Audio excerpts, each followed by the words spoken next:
There's something you need to do. You know what it is. Maybe you've known for days.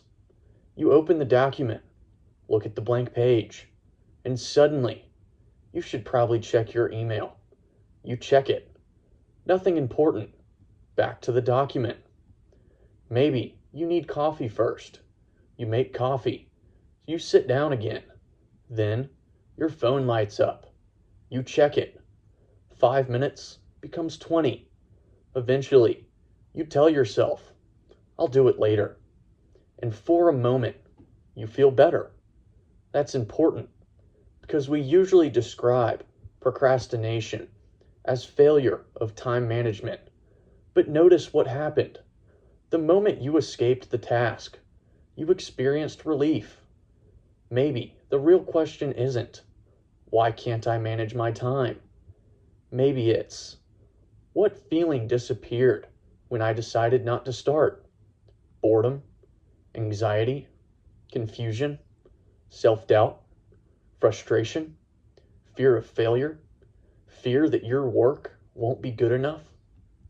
The possibility that you might try seriously and discover your limits. Maybe you're not always avoiding the task. Maybe you're avoiding what the task makes you feel. That is the file we're opening today. Welcome to episode 12 of Life Philosophies. Procrastination is often emotional avoidance. Last episode, we talked about calendars. You can say something matters. Put it on your schedule. Protect the time. Remove distractions. And still not do it. That's strange. If procrastination were only a scheduling problem, putting the task on the calendar should solve it. But it often doesn't. Because sometimes the problem begins when the scheduled moment arrives. The task is sitting there. The time exists. And now you have to experience whatever comes with beginning. Psychological research increasingly treats procrastination not simply as poor time management, but as a problem involving self-regulation and short-term mood repair. In plain language, avoiding the task can make you feel better right now, but the cost arrives later. Imagine you have to prepare for a presentation. You think about starting. Immediately, there's discomfort. Maybe it's, I don't know how to organize this. Or, what if it's terrible? Or, this is going to take forever.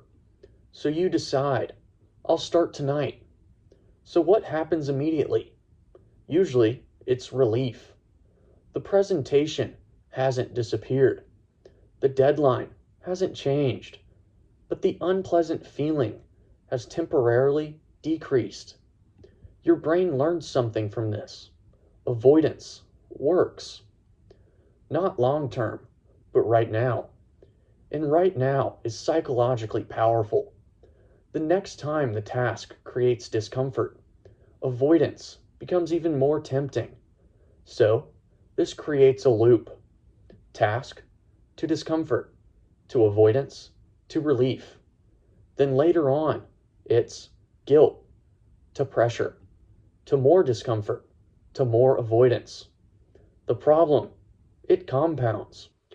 Procrastination creates a strange transaction between two versions of yourself. Present, you get relief. Future you gets the task, plus less time, plus more pressure, plus possible guilt. Present you says, I'll deal with it tomorrow. Tomorrow arrives, and now tomorrow you says exactly the same thing. This is one reason procrastination can feel irrational. From a distance, you understand perfectly well that delaying makes the situation worse. But the decision isn't being made from a distance. It's being made in the moment of discomfort. And the immediate reward for avoidance is available now. The consequences are delayed. Humans are often vulnerable to that trade. I want you to consider two tasks. Task A, wash the dishes. Task B, send an email asking for an opportunity you deeply care about. Both might take 10 minutes, yet one can sit unfinished for 3 weeks. Why? Not necessarily because it's harder, but because the emotional stakes are different. The email may contain rejection, judgment, uncertainty, vulnerability, and the possibility of being ignored. The dishes contain dishes. So when someone says, "Why haven't you done it? It only takes 10 minutes," they may be measuring the wrong thing. The important variable isn't always, "How long will this take?" It may be, "How uncomfortable does starting this feel?" Different tasks can trigger different forms of avoidance. Boredom. The task feels unstimulating, so anything more interesting becomes attractive. Anxiety. The task feels uncertain or consequential. Avoidance temporarily lowers the anxiety. Confusion. You don't know where to begin. The ambiguity itself becomes unpleasant. Frustration. The task is difficult. Progress is slow. You would rather do something where competence comes easily. Resentment. You don't actually want to do it. Perhaps you agreed to do something you never wanted. Self-doubt. The task tests your ability. Beginning creates the possibility of discovering you're not as capable as you hoped. Perfectionism. You don't merely need to do the task. You believe you need to do it exceptionally well. That raises the emotional price of starting. Sometimes the word procrastination hides several completely different problems. Suppose you want to write something. You imagine how good it should be: intelligent, original, elegant, impressive. Now, look at the blank page. Your first sentence isn't going to match the finished version in your imagination. Of course it isn't. But if your standard for beginning is produce something excellent immediately, then starting becomes threatening. So you research, plan, organize, watch tutorials, buy a notebook, change the font, create a better workplace. Maybe all of those things feel productive, but the page remains blank. Perfectionism can create procrastination because not beginning protects the fantasy of what you could produce. Once you begin, the fantasy becomes evidence. There's a strange psychological safety in saying, "I could do it if I really tried." As long as you don't fully try, the claim remains protected. Suppose you study seriously and still don't get the score. Now, you have to confront a result. Suppose you train seriously and still lose. Suppose you build the business seriously and it doesn't work. Suppose you write the book and nobody cares. That can feel more threatening than never fully trying, because procrastination creates an explanation. I didn't fail because I wasn't capable. I failed because I didn't have enough time. Sometimes delay protects self-image. If you wait until the last minute, the deadline becomes the excuse. You never have to discover what your best effort would actually produce. That's a costly form of protection. The fear of failure is easy to understand. You care about the outcome. The outcome is uncertain. Failure may hurt. So avoidance makes sense emotionally. But notice the paradox. Avoiding the work that might produce failure often makes failure more likely. You fear doing badly, so you delay. Now, you have less time. You perform worse. The poor performances confirms. See, I knew this would go badly. But the experiment was contaminated.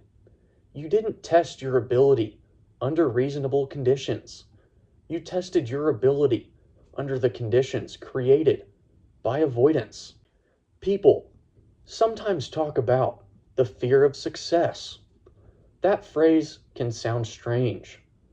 Why would you fear something you want? Usually, the feared object isn't success itself. It's what success might change. You might get more responsibility, more visibility, higher expectations, pressure to repeat the performance, a changed identity, different relationships, the possibility that people begin expecting more from you. You may want the promotion while fearing the role. You may want the audience while fearing scrutiny. You may want the opportunity while fearing the expectations attached to it. So sometimes avoidance contains ambivalence. You want the outcome, but you're not sure you want everything that comes with it. Now that is worth examining. One of the simplest causes of procrastination is also one of the most overlooked. The task isn't clear. Your list may say, work on presentation. But what does that mean? Is it research? Outline? Design slides? Write the introduction? Find data? Rehearse? Work on presentation is not one action. It's a category. The brain encounters ambiguity and has to make several decisions before beginning. So compare. Open the presentation and write 3 possible opening sentences. Now, the starting point is obvious. Sometimes what feels like an emotional problem is partly a task definition problem. Clarity reduces friction. If a task creates anxiety, we often respond by trying to create more motivation. Maybe that's backwards. Instead of making yourself feel bigger, make the task feel smaller. Don't write the report. Do, create the document. Then, write the title. Then, list 3 points. Don't, exercise for an hour. Do, put on your shoes. Don't, clean the apartment. Do, clear the table. The point isn't to trick yourself. It's to reduce the emotional threshold required to begin. Starting and finishing are different problems. Don't solve both simultaneously. I want you to try this. I only have to do 5 minutes. Not, I'll work until it's finished. 5 minutes. Set a timer and begin. After 5 minutes, you have permission to stop. Sometimes you'll stop, and that's fine. You kept the contract with yourself. But often, something changes after beginning. The uncertainty decreases. The task becomes concrete. Momentum appears. The emotional prediction was worse than experience. This is useful because procrastination often occurs before contact with the task. The imagination is doing most of the work. We frequently imagine the sequence as motivation to action. First, I feel ready. Then, I begin. But many experiences work in the opposite direction. Action to momentum to motivation. If you don't want to exercise, you start walking. Then 10 minutes later, continuing feels easier. If you don't want to write, you write a bad paragraph. Now, there's something to improve. If you don't want to clean, you clear one surface. Now, the next one seems manageable. Waiting for motivation gives your current emotional state veto power over behavior. Sometimes, action has to come first. So here's one of the most useful questions in this episode. When you notice yourself procrastinating, stop and ask yourself, what am I feeling right now? Don't ask, why am I lazy? And it's not, what's wrong with me? Name the actual experience.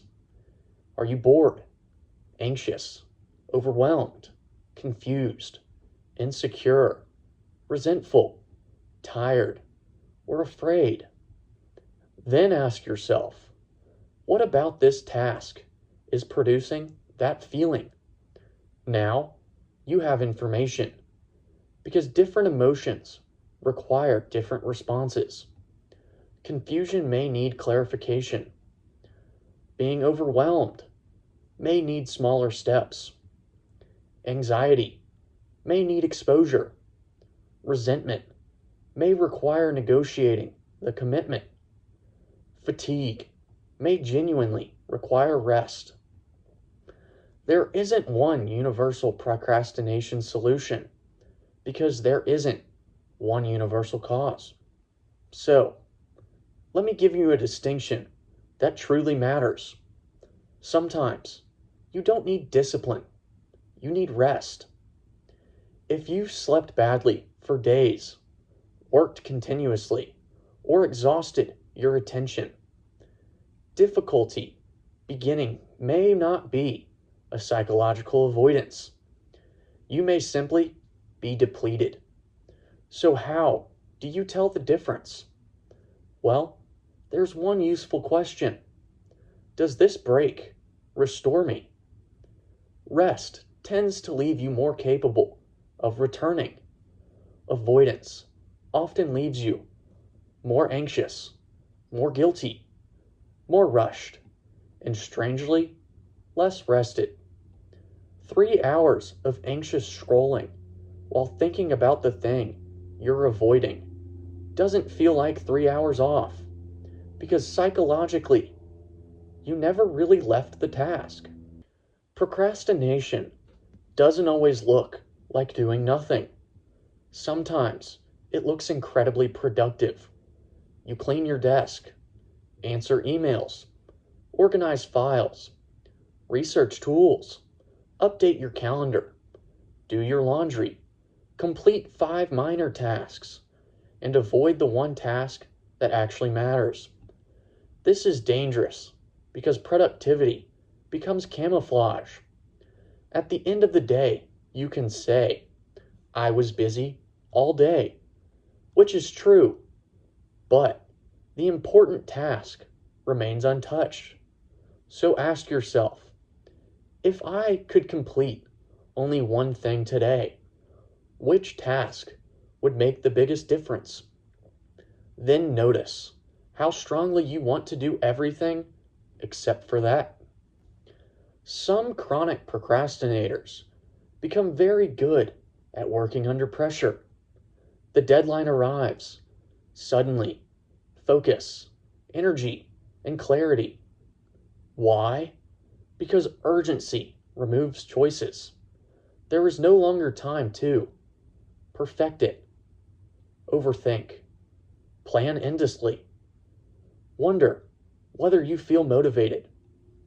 The deadline creates permission to simply produce.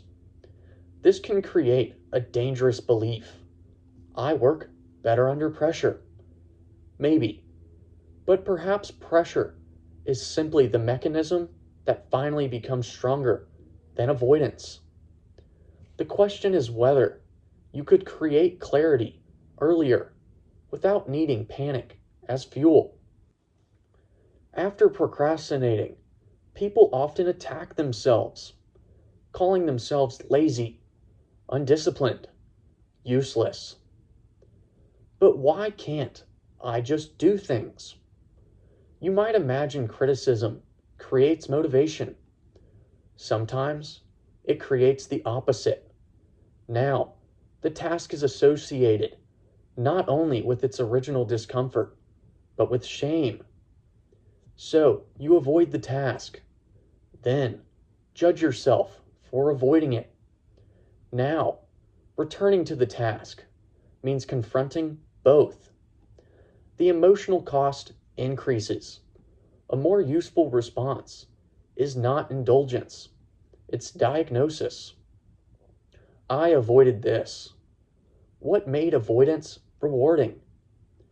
That's a question you can work with. I want you to imagine your car doesn't start. You don't stand beside it yelling, "You're such a lazy car." You diagnose. Is it the battery, fuel, starter, or something else? Treat procrastination similarly. What is creating friction? Is it ambiguity, fear, fatigue, distraction, perfectionism, resentment, lack of skill, no meaningful consequence, an unrealistic workload? The less moral drama you attach to the behavior, the easier it becomes to examine the mechanism. And mechanisms can be changed. Remember, emotional avoidance doesn't mean environment is irrelevant. If the uncomfortable task is opening your laptop and entertainment is one click away, you've created a difficult contest. So, change the environment. Put the phone somewhere else. Close unnecessary tabs. Block distracting sites. Prepare the workplace. Make the desired action easier to begin.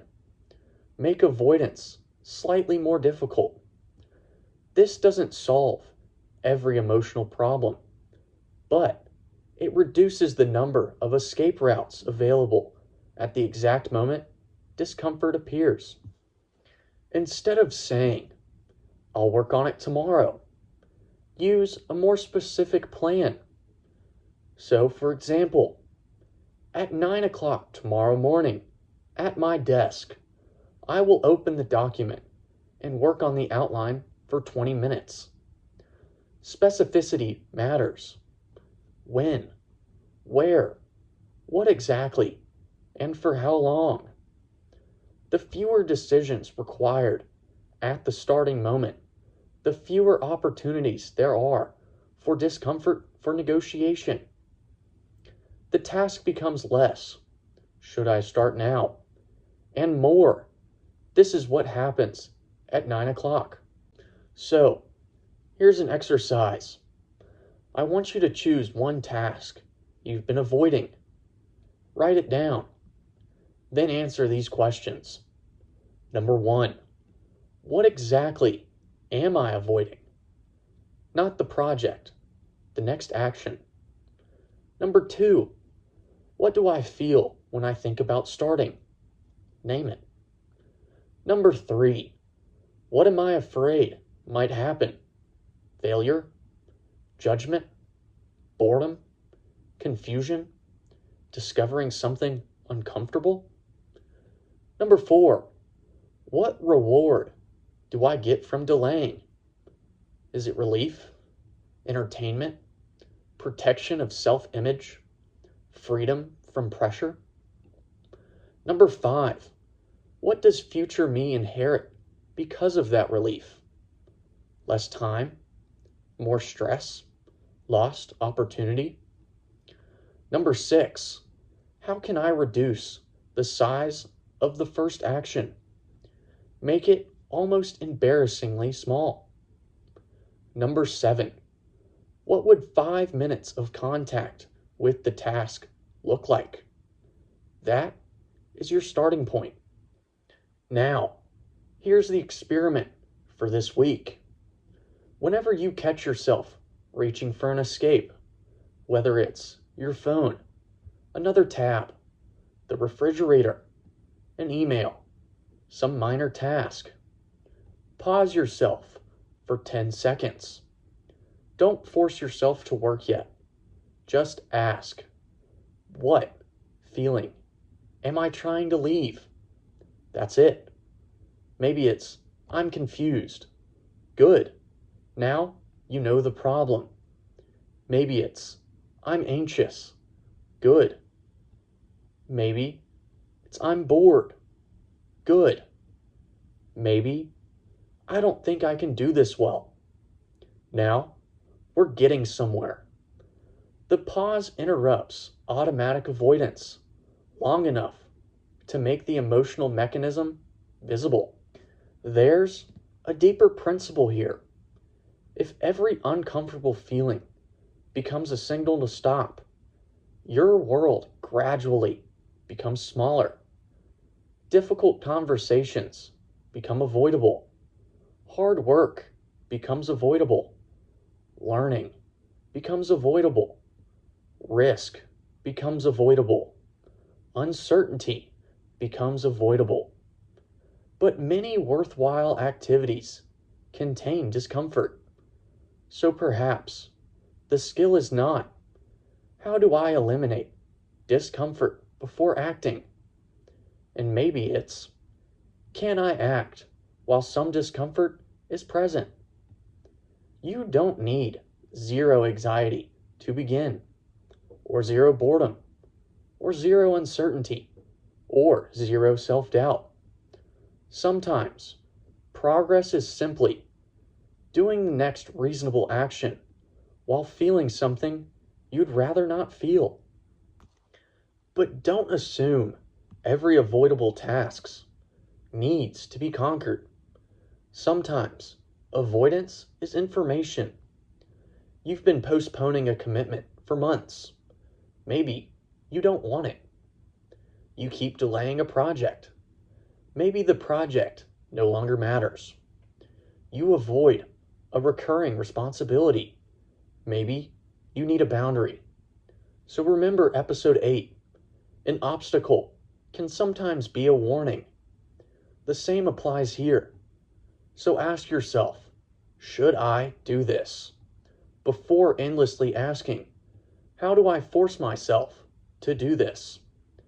Not every resistance deserves obedience, but not every resistance deserves defeat either.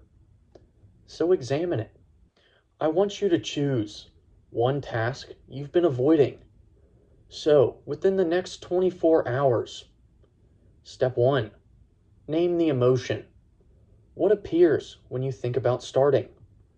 Step 2, define the smallest physical action, whether it's open the document, write one sentence, put on the shoes, dial the number.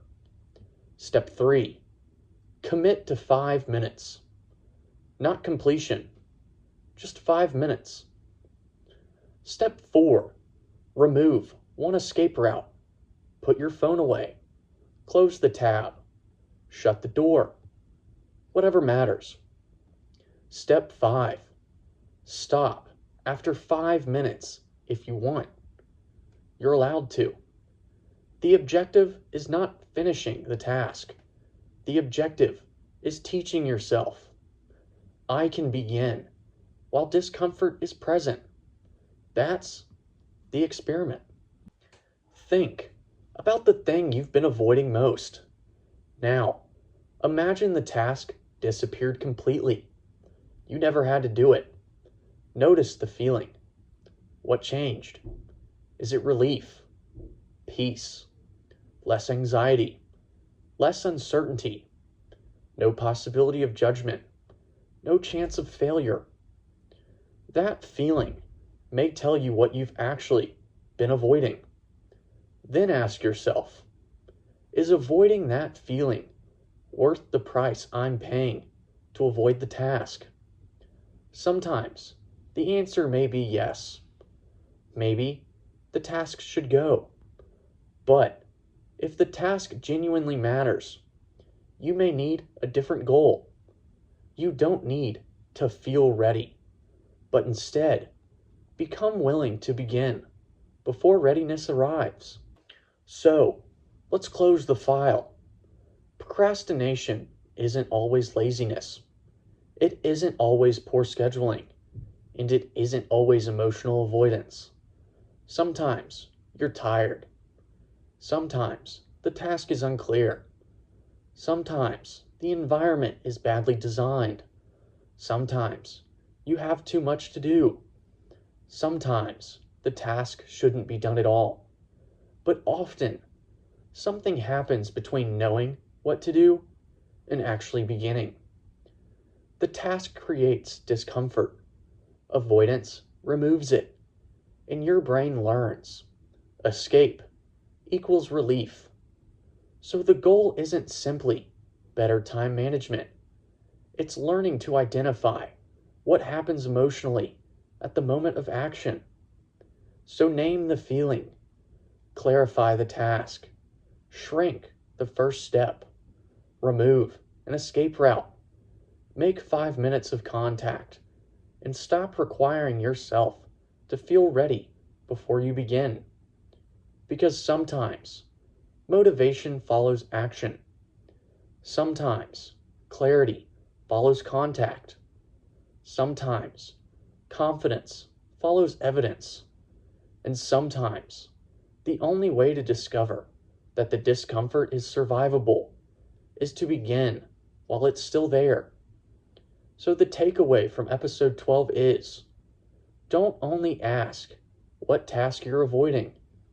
Ask what feeling the task makes you experience. So to recap, episode 1 asked, who are you? Episode 2, how are you living? Episode 3, are your thoughts true? Episode 4, what story do you call your identity? Episode 5, what does your behavior prove? Episode 6, what has your behavior learned to do automatically? Episode 7, what actually belongs to your control? Episode 8, what can you do with what stands in your way? Episode 9, are you postponing your life until you arrive somewhere else? Episode 10, whose scoreboard are you using? Episode 11, where does what you claim matters appear in your life? Episode 12, what are you actually avoiding when you procrastinate? And that leads to another problem. Because sometimes we finally start, we work, we try, we create something, and then we look at someone else's work, someone else's career, someone else's body, someone else's income, someone else's life, and suddenly our progress doesn't feel like progress anymore. Nothing about our situation changed, except the comparison. So, the next file asks, why can someone else's success make your own life suddenly feel smaller? Episode 13, comparison changes the measurement. Because sometimes dissatisfaction doesn't begin when your life gets worse. It begins when you change who you were measuring it against. And that is where we are going next.